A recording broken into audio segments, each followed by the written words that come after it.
ja peaaegu märkamatult. Kuid see sündmus oli eriline. See muutis kogu maailma. Ja see võib muuta ka meie elu, kui me lubame jõululapsel tulla oma südamesse. Aeg täitus ja Jumal ei unustanud oma lubadust. Vanatestamendi prohvet Jesaja kuulutas: vaata, neitsi jääb lapseootele ja sünnitab poja. Neid paneb temale nimeks Immanuel. Jumal on meiega. Need sõnad kõlasid 700 aastat enne Jeesuse sündi. Ja ometi möödusid sajandid nii, nagu oleks Jumal vaikinud. Ja inimesed mõtlesid, kas Jumal on meid unustanud? Kas tõotused enam üldse kehtivad? Kas abi veel üldse on tulemas?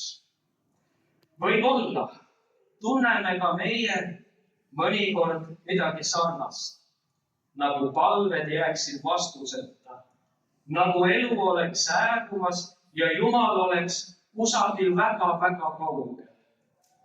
Kuid just jõululugu annab meile siinkohal kindluse. Jumal täidab tõotused õigel ajal, isegi siis, kui meie seda hetkel ei näe. Tema vaikimine ei ole, sõbrad, mahajätmine. Tema viivitus ei tähenda, et ta oleks meid unustanud. Jeesuse sündimises näeme, et Jumal ei unusta. Jumal tuleb. Jumal on koos meiega. Jõuluevangeelium on üllatav. Inimese mõistus ootaks Messiale väärilist vastuvõttu ju kusagil uhkes palees, kus oleks kulda, kus oleks autoriteeti ja võimu. Kuid sündis hoopis vastupidine. Joosep ja Maaria ei leidnud öömaja. Ruumi elumajas nende jaoks ei olnud. Nende jaoks oli vaid lauda pimedus, loomade soe hingus ja väga lihtne heinasõim. See meenutab, et Jumal ei ootagi täiuslikkust. Tema tuleb sinna, kuhu maailm ei arvaks, et Jumal võiks tulla. Ta tuleb argipäeva lihtsusesse, elu ebamugavustesse ja meie kodu vaiksesse nurgakesse, isegi meie murtud südamesse. Kirikus kuulame seda igal aastal ja ometi küsime, kas minu elus on ruumi või ripub sealgi silt, vabu kohti enam ei ole. Meie päevad võivad täituda töö, murede, kohustuste ja tänases päevas eriti aktuaalse ärevuse. Nii täis, et isegi Jumalale ei näi enam ruumi jätkuvalt. Kuid hea uudis on, Kristus ei tule jõuga uksele koputama. Ta ei nõua kohta, ta ootab. Ta tuleb vaikselt. Ta tuleb sinna, kus me teda kõige rohkem vajame. Kui Jumal on meiega, annab see turvatunde kõige selle keskel, kus me elame. Ingel sõnas karistele: ärge kartke. Ärge kartke. Need olid sõnad. Ja ta lisab, sest vaata, ma kuulutan teile suurt rõõmu. Seda sõnumit on maailm alati vajanud ja vajab ka praegu, sest me elame ajas, kus inimesed tunnevad palju ebakindlust. Maailmas on kriisid, hinnad kõiguvad, tervisemured tulevad ootamatult. Peredes tekivad pinged, üksindus kasvab paljud kannavad nähtamatuid raskusi endaga kaasas. Ja just sellesse maailma kõlab jõuluõhtu sõnum Immanuel. Jumal on meiega. Mida see tähendab? See tähendab, ma ei ole üksi. Ma ei pea kõike ise kandma. Meie elu ei toimu juhuslikult ega tühjusest. Meie valu ei jää tähelepanuta. Meie tulevik ei ole teadmatusest. Jõululaps ütleb meile, ma tulin siia, et olla koos sinuga. Mitte ainult rõõmudest, vaid ka pisatest. Mitte ainult headel päevadel, vaid ka siis, kui sul on nõrkuse hetked. Kristus tuli sellesse maailma mitte siis, kui maailm oli kõik korras, vaid siis, kui see maailm oli väsinud, killustunud ja lootust vajav.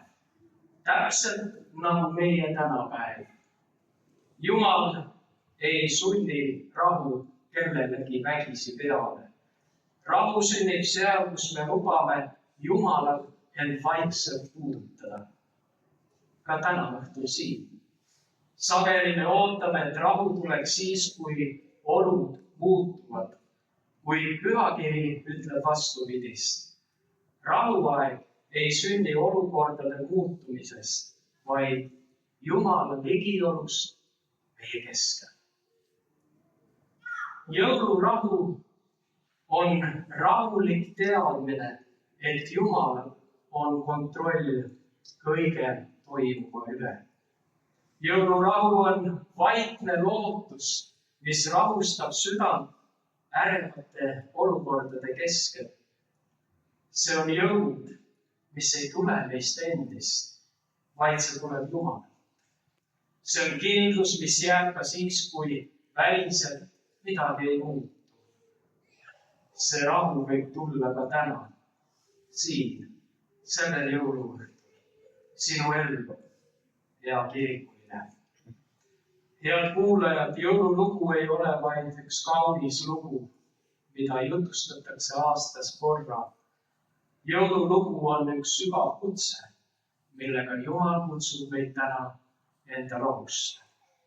Jumala poeg sündis maailma, et tuua meile valgust pimedusse, andestust südametesse, lootust meie tulevikku. Ta ei tulnud otsima täiuslikke inimesi, ta tuli otsima väsinuid ja otsijaid. Kui me oma südame uksel muudame sildi, vabu kohti ei ole, sõnumiks tule issand Jeesus, siis sünnib ime. Me ei pruugi seda kohe märgata, kuid rahu, mis ületab mõistuse, hakkab meie ellu tasapisi tulema ja meid valgustada. Lõpetuseks. Jumalal on inimestest head meel. Inglid laulsid, au olgu Jumalale kõrges ja maa peal rahu, inimestest hea meel. Nendes sõnades on üks tugevaid tõde ja sügavaid tõde. Jumalal on inimestest hea meel, ka sinust, kes sa täna siin oled. Ta rõõmustab sinu olemasolu üle. Ta teab sinu teekonda. Ta teab sinu rõõme ja ka neid raskeid hetki. Ta tunneb sinu nimepidi ja ta ütleb täna sellel jõuluõhtul, ma tulin sinu pärast. Ma tulin, et olla koos sinuga. Olgu need jõulud sulle, armas kirikuline, üks tõeline rahuaeg. Olgu need jõulud sulle üks turvaline pelgupaik. Olgu need jõulud sulle meelde tuletused, Jumal ei jäta sind kunagi üksi. Ma soovin teile, sõbrad, rahulikke ja lootusrikkaid ja Jumala armu kandvaid jõulupühi. Immanuel, Jumal on meiega. Aamen. Tõuseme nüüd, et laulda koos tuntud jõululaul. Püha öö ja heliseb kergelt.